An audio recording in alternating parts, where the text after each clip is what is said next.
seem to be all that concerned about it either. In fact, today, Bill Barr just announced, and I quote, "To date, we have not seen fraud on a scale that could have affected a different outcome of the election." But I have a question for him. How do you see fraud if you're not looking for it? And there are no real signs that anyone in his agency is looking for that fraud. By making that declaration, the Attorney General just ignored hundreds of sworn affidavits from people who claim they witnessed voter and election fraud. And in just a moment, you will hear from a U.S. Postal Service truck driving subcontractor who believes his trailer, filled with nearly 300,000 mail-in ballots, just disappeared in Pennsylvania. Poof, a few weeks before Election Day. And up until yesterday, I had not heard of one instance of the FBI investigating that or anything else surrounding all of this craziness. So how Attorney General Bill Barr makes that claim is beyond me, unless, of course, he's worried about the Biden-Obama-Clinton axis of corruption and their history of weaponizing federal agents to persecute political foes. Maybe that's why we still haven't seen the results of that DOJ investigation into who was behind the Russian collusion hoax. The Durham report is still not finished, and now Barr is making Durham a special counsel, which means his investigation cannot be stopped by the Biden administration. But it also means we aren't going to hear anything anytime soon. That's my prediction. We will get into all of that a little bit later in the show. And in just a moment, former Kansas Attorney General Phil Kline is back with us. He broke news last night, you may remember, alleging a $400 million money trail from Facebook's Mark Zuckerberg to election offices across the country. He has new information for us tonight, too. And later, two new Republican congresswomen will reveal their plans on how to combat the Democrats' so-called squad in the House. But we begin tonight with this. The Election Fraud USA Tour landed in Michigan today, where dozens of witnesses spelled out all kinds of allegations of election fraud, all of them under oath, I remind you. Witnesses Attorney General Bill Barr is apparently ignoring when he says there's no evidence of widespread voter fraud. I'm not even confident the DOJ is even investigating. This witness insists she called the FBI, talked to an agent, and they never called her back. How could they not after hearing this? What I witnessed at the TCF Center was complete fraud. The whole 27 hours I was there, there was batches of ballots being ran through the tabulating machines numerous times, being counted 8 to 10 times. I watched this with my own eyes. I was there to assist with IT. That's jaw-dropping. That's at the hearing in Michigan today. She told the committee she was hired as a temp IT staffer by none other than Dominion Voting Systems, and she leveled more allegations of fraud, quote, data loss on Election Day, trucks filled with ballots driving up to the building she was in, and a high-level Dominion voting executive there through it all, she says, plus this. Not a single ballot the whole night, the whole 27 hours I was there that I saw that was for Donald Trump, not one, not a single ballot. That is scary. Well, it's not only scary, it's statistically impossible. And she wasn't alone. Witness after witness unloaded more eye-popping sworn testimony of possible election fraud in Wayne County, Michigan.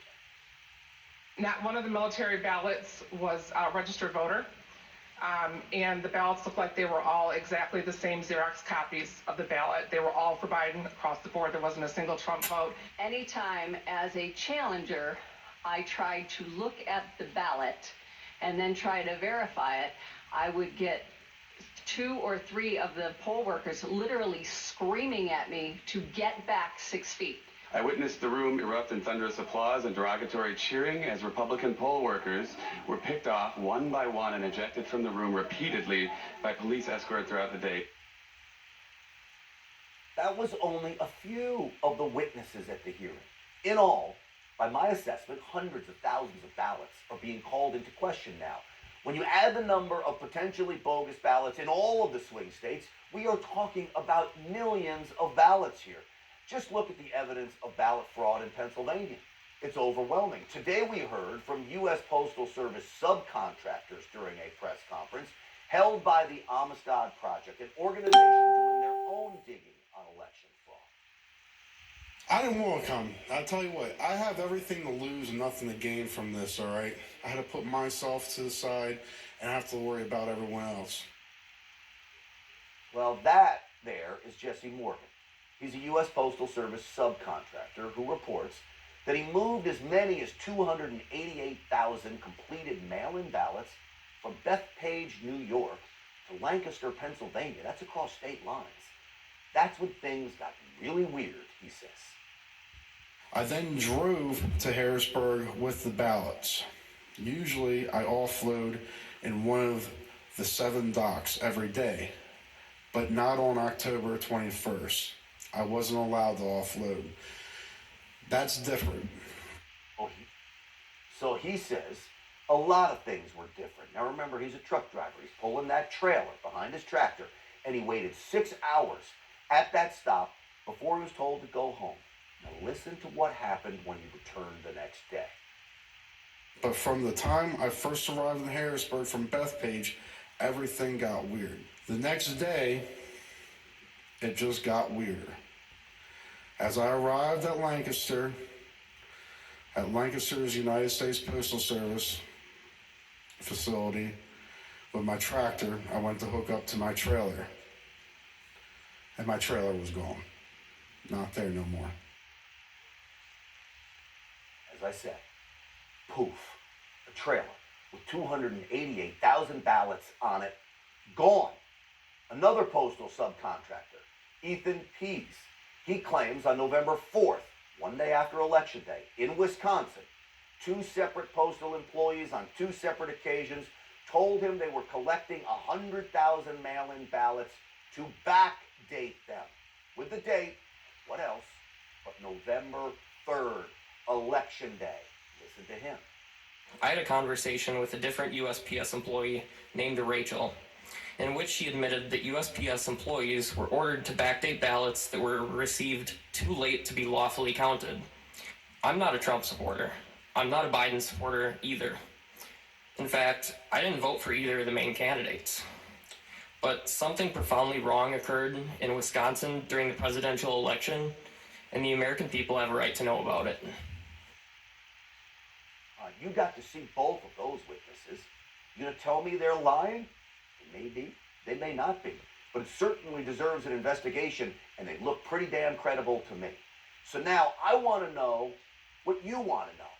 Even with all the overwhelming evidence and statistical impossibilities surrounding Joe Biden's Election Day victory, will any court or state legislature do what is right and stop the certification of the results? My growing fear is the answer is no. Yesterday, we watched the Pennsylvania House refuse to embrace its constitutional duty. We have watched court after court shun its judicial duty because we still lack that smoking gun. What we could really use right now is a confession. If votes were switched or rigged electronically, ballots stolen, the election thief who pushed the buttons or drove away with the trailer, they need to come forward. Until that happens, I'm losing faith in the very people we put our faith in. The FBI, the judges, our elected leaders, and yes, even Attorney General Bill Barr. Now let's have faith in the Supreme Court because I believe that's where this is headed. The Amistad Project led today's news conference where you saw many of those witnesses there we just showed you. We want to welcome back to the program the director of the Amistad Project, former Kansas Attorney General Philip Klein. General, thanks for coming back on the show today. Great to be with you. So I don't know how else to describe it. Jaw-dropping, eye-popping, tractors disappearing with ballots in them, ballots going through machines counted multiple times. How did you find these guys? What does it mean, and where do you go from here? Well, what you have is the complete story.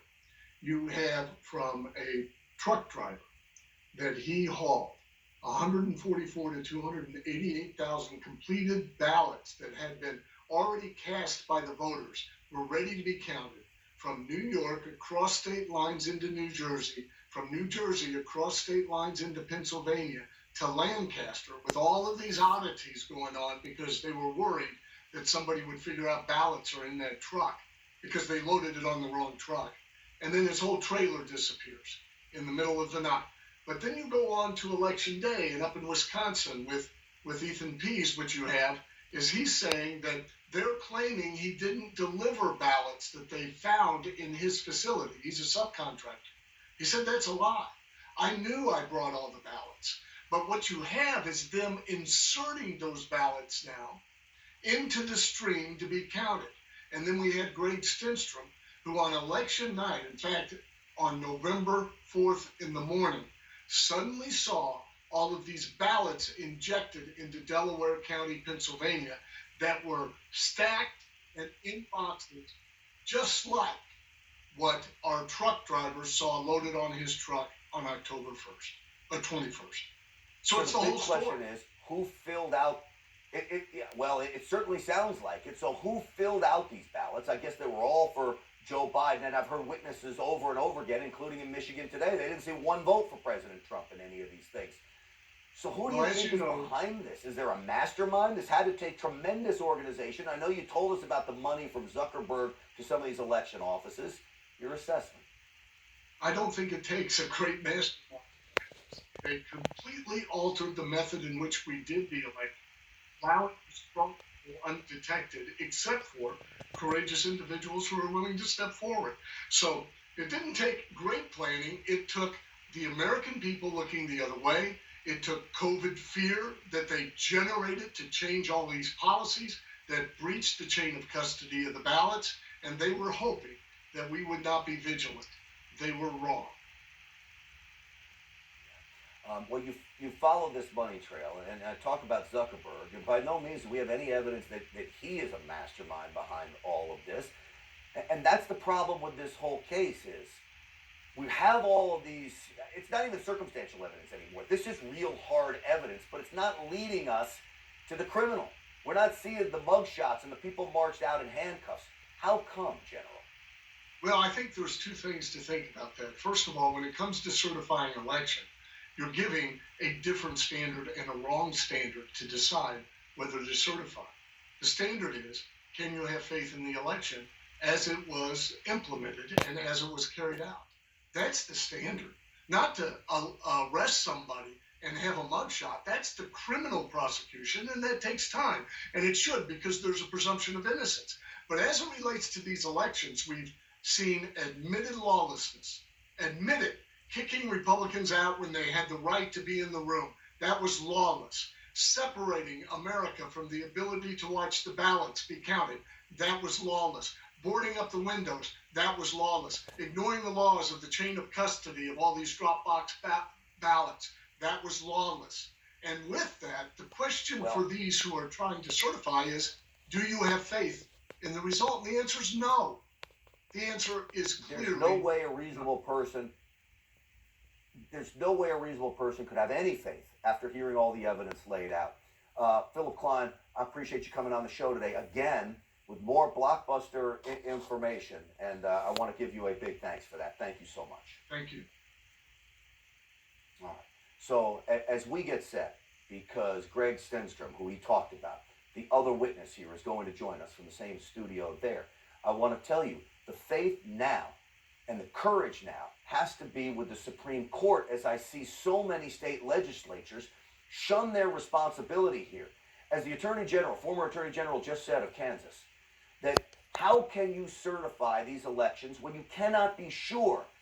You're not saying that they are bogus. You're not saying that they aren't bogus. You just can't be sure right now without a trial and all the evidence, and yet they're still being certified over and over and over again. That is an absolute huge problem, and it is one of the challenges that President Trump is going to face as the clock continues to click down here. That's for sure. All right, I want to introduce now one of those whistleblowers, a poll watcher from Delaware County, Pennsylvania. He's a former commanding officer in the United States Navy, a data scientist, a forensic computer scientist, and an expert in security and fraud. Gregory Stenstrom is here with us. Sir, it is great to have you on the program. Thank you. Thank you. Appreciate being here. So I want to get right to the heart of what I heard you talk about today, which is these USBs, 24 to 30 of them, injecting 50,000 votes. And I take it this is Pennsylvania, where you were a poll watcher. Can you explain to me, really as an expert, what you think you witnessed here? Sure. I was a poll watcher and an observer in Delaware County, Pennsylvania. The situation with the USB sticks was that every single scanner, which was the voting machines for this election, contained a USB stick, a cartridge with like a mini hard drive in it, and a paper ballot, or a paper tape. Those three things were supposed to be kept together. At the end of the election at 8 p.m., the election judges were supposed to take all of those pieces for each scanner, put them in a bag with the ballots, and they were supposed to bring them to collection centers. What we saw at the counting center, though, was basically a big giant box of Ziploc bags that they had shoved everything in. When they brought them into the election center at approximately 11:30 at night on election eve, they started disassembling them. They threw the USB sticks in one box, the paper tapes in another, the cartridges in another, and they separated them. I objected, along with several other people, to the senior law enforcement officer there, the clerk of elections, and I said, you're basically forensically destroying any ability to audit the situation. Later on, in the next morning and over the following days, we observed the voting machine warehouse supervisor come in multiple times with baggies, which we have pictures of, photos from several people, that he would come in and he would just sit down a couple of times by himself and one time with another gentleman and just stick the USBs into the machines that were tabulating the votes. We objected vigorously, again, to the senior law enforcement and to the clerk of elections, objected vigorously. So this person is, who is not supposed to be here, is not part of the process, is loading USB sticks. Sir, you say, Go ahead. under an estimation, that 50,000 votes have been infused into the election. How do you come up with the number 50,000? The election beforehand, they only updated the votes about every 2 hours, every 3 hours. So it wasn't a continuous update. They had to do a manual process to update the screens. There were 4 large screens, actually 5 large screens, that were visible to the poll watchers and the rest of the people in the counting center. So after I observed this, I demanded vigorously again that they update the count so I could see what the results were. Because at that point, there was nothing else going on. They weren't counting any of the ballots. This gentleman just walked in and stuck the USB sticks in. And I wanted to see what the results were. So we did Vice President Biden had a 50,000 vote jump. And at that point, he had jumped to 185,000 ballots, up from 125, 130. But it's 50,000 ballot What angers me jump. so much is you've got law enforcement in the room. Nobody's doing anything. I imagine you took your complaints to others. Nobody does anything. And we're left here now. If all of what you say is true, if the rest of the evidence is true, this election, real quick, I'm going to give you 15 seconds, this election could be stolen. Absolutely. We vigorously objected. We called, I spent the entire day Saturday calling multiple law enforcement agencies, including the U.S. Attorney General's office, Pennsylvania Attorney General's office, DA's office, trying to get law enforcement to collect forensic evidence, and we got no response. Unbelievable. That's the thing that just absolutely makes me steam. Greg Stenstrom, I appreciate you coming forward. Thank you. Especially thank you for your service to this country, and we'll hope to see you again soon. Thank you, sir. All right. Don't go away. All right. We got a lot more ahead here on Stinchfield. Victoria Tunsing from the Trump legal team will join us. She has the inside scoop on how the team has scored some recent points and what is next. Stick with us, okay?